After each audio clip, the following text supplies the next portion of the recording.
everybody, welcome to the show. My name is Steve Strangio. This is the Strangio Show, coming to you from Time Warp Comics and Games in beautiful, scenic Cedar Grove, New Jersey. Yes, I'm Steve Strangio. As I said, that guy over there is the Jason Brown. The Jason Brown. Ask for him by name. Now gluten-free. I'm very proud of you, by the way. I'm not, but thank you. Oh, man. So, as some of you may or may not know, we are both big WWE fans. Yes, we know what professional wrestling is. Relax, put down the gun. Looking at you.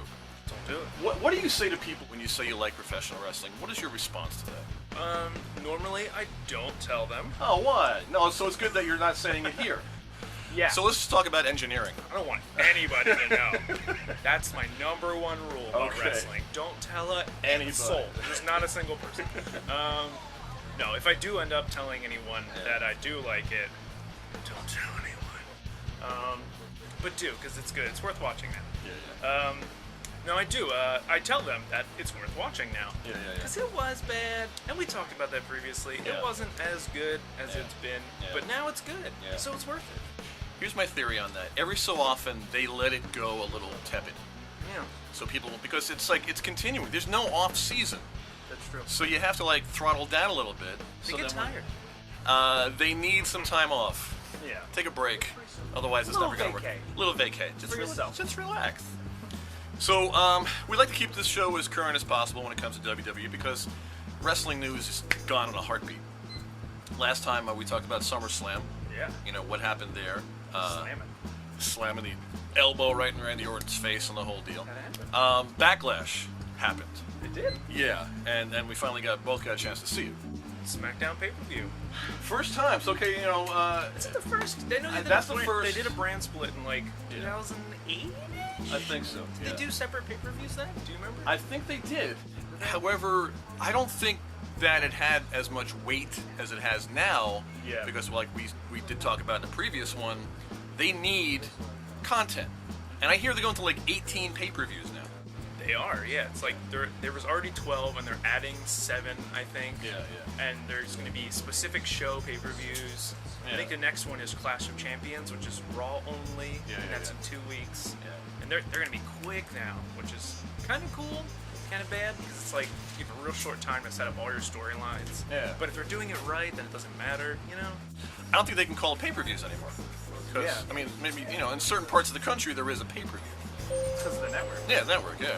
By the way, guys, in case you're hearing noises around, this is perfectly fine. We're in a comic book store, and stuff happens. There's people. People got to buy stuff.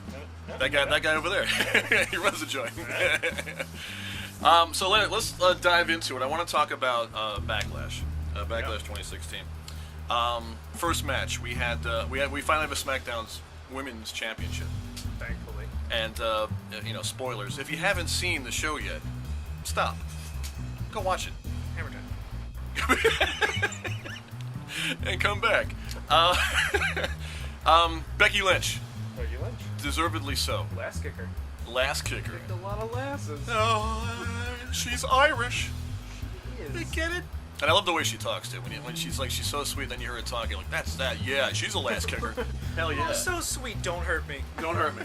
And I agree because she has crossover appeal because I think people, older people like her, but then like the young kids, not as much as Bailey. No. But Bailey, can cross over when the time is right. But She's on Raw. Yeah. So that's a whole different world. Yeah. Your thoughts on the women's, it was like elimination 6-pack challenge. 6-pack elimination challenge. Cool match.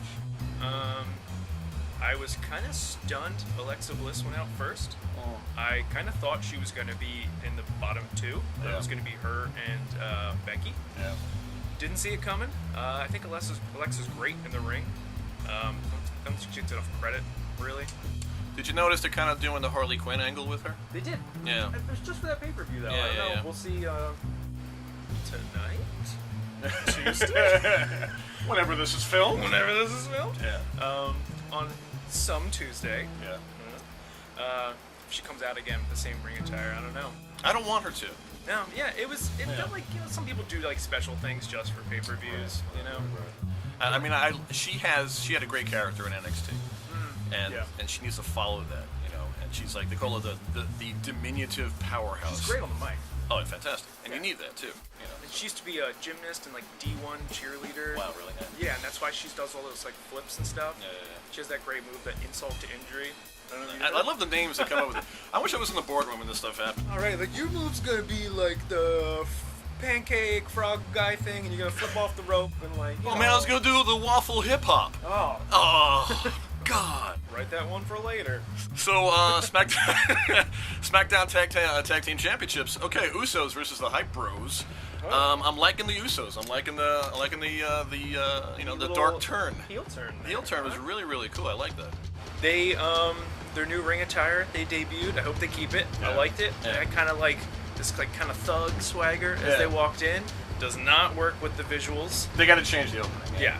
Music is fine. You can keep the music because it's like kind of hip hop song. It's got like that kind of edge to it. But those visuals, like, oh, let's go hard in the paint, and then they're walking out like, I don't have no paint on. I ain't got no paint. I got no paint.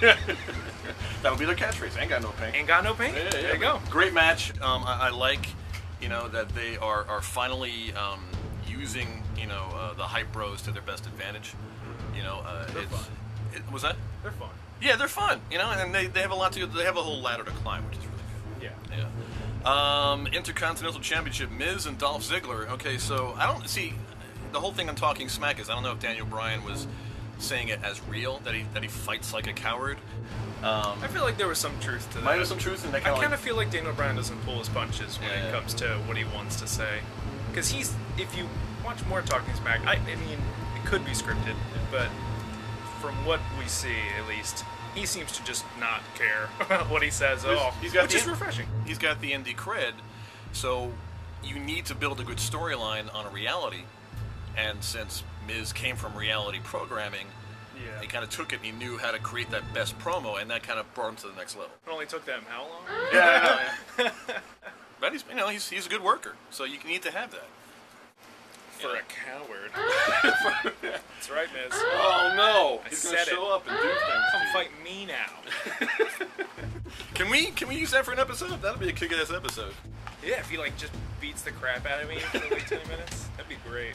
So we got about 3 more minutes to go here. Oh, God. Kane and Bray Wyatt, because our pal Randy couldn't make it. Who knew? Got hurt again. Well, I mean, listen, once again, hard worker. I hope that it adds to the myth that is Randy Orton, because he still has the presence. He's grown, into his character, and I want Bray Wyatt. Tell me how you feel about Bray. I love Bray. I think they don't use him enough, but they use him cleverly. Yeah. They'll like sneak him in around, kind of be like puppet mastery sort of. But they broke him up from his like swamp family.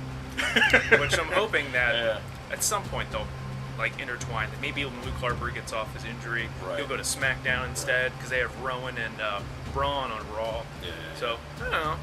Braun needs to be built up as the monster, and Bray is the catalyst. Yeah. You can put him into anything, and he'll still. To me, if you're a superstar or a professional wrestler, you shouldn't worry about winning. You should worry about putting on the best show possible. Yeah. So it doesn't matter if you win the title. It matters if you are a catalyst and you drive the story forward. We were talking about this the other day. I would love if he started doing stuff like Undertaker used to do, where he just kidnap people and just do all kind of crazy backstage promos of like follow up more with like the cult stuff. Where are these buzzards? Let's have them kill a bunch of people. Not really. Allegedly. Allegedly. I want to see him eat somebody. Eater of worlds. Just eat wrong. He calls himself the Eater of Worlds. I mean, come on, eat something, will you? Eat a world, please. Heath Slater and Rhino defeating the Usos. It's about time. Yeah, that worked out pretty nicely, I mean, Heath Slater now can buy the double wide. I just love that Rhino does 98% of the work. Yeah. I want to get to a point where it's just Rhino holding both belts, and he is the tag team champion. Yeah, exactly. And he's just kind of there, like, look at my guy. Hey, he helped me a lot. Thank you. What a pal. And, vote for him. Vote for Rhino shirts.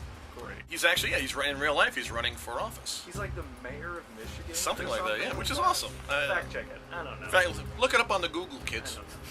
And finally, we got a few minutes here. AJ Styles and then Dean Ambrose. Once again, I think Dean Ambrose needs to be another catalyst type performer. I love it when Dean Ambrose loses his mind and goes crazy. and this AJ Styles is a much different AJ Styles from what we've seen in the Indies and on the other federations. So, your views on that? I think AJ is doing awesome work right now. Some would say phenomenal. What? I don't know who would say that. You just did, my friend. Yeah, just wow, mind Whoa. blown. Insert special effects Whoa. here. Yeah. Take it away, internet. Yeah. But yeah, I think it was cool that the title switched hands. Yeah. It's fun to keep it moving. And before the brand split, I felt like he was the next choice anyway. Yeah. Because the WWE Championship is technically the real title. Yeah. They're not making it up for anything. It was the one that's been passed between many, many, many people over a course of years and years. Yeah. So it's kind of cool to see him get that. And I love his angle, whole face running the place thing. He's a heel face in the best way. He just floats that line. Yeah. It's pretty cool. And then Dean, I agree. I would love to see him cut loose a little more. I love those hardcore matches he did with Bray for a stretch. Remember, it was it was 6 or 7 pay-per-view in a row. They did ambulance matches and no holds barred matches, all that crazy stuff. He has the potential to be the best of Roddy Piper and the best of Stone Cold. That's a good way to put it. Put those two together, and it's going to go off in so many different directions. Did you see the Stone Cold podcast that Dean did? I missed it. Was it good? It was good. Stone Cold called him out on his crap. About him pushing the envelope more and how he thinks he's looking a little stale in the ring, kind of plateauing, he's just happy with the belt, not really challenging enough. I think that's something that you have to look forward to doing as a top performer. You have to constantly keep moving, make the belt seem worthwhile, And I think he's going to be jumping back and forth between him and AJ for a good couple pay-per-views. All right. Storylines aplenty.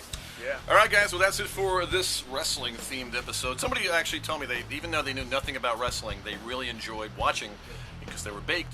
But they really enjoyed watching because we were talking. It helps. It helps a little bit. Don't do drugs. It's a little bad. Don't do drugs. All right. So anyway, thanks for hanging out with us. This is the Strangio Show. Catch us on Facebook.com/The Strangio Show, as well as 10,000 different platforms that we're on. You could find us wherever the hell I am. My name is Steve Strangio. That Jason Brown. The Jason Brown. Ask for him by name. Still gluten-free. Thanks for hanging out with us. We'll talk to you soon.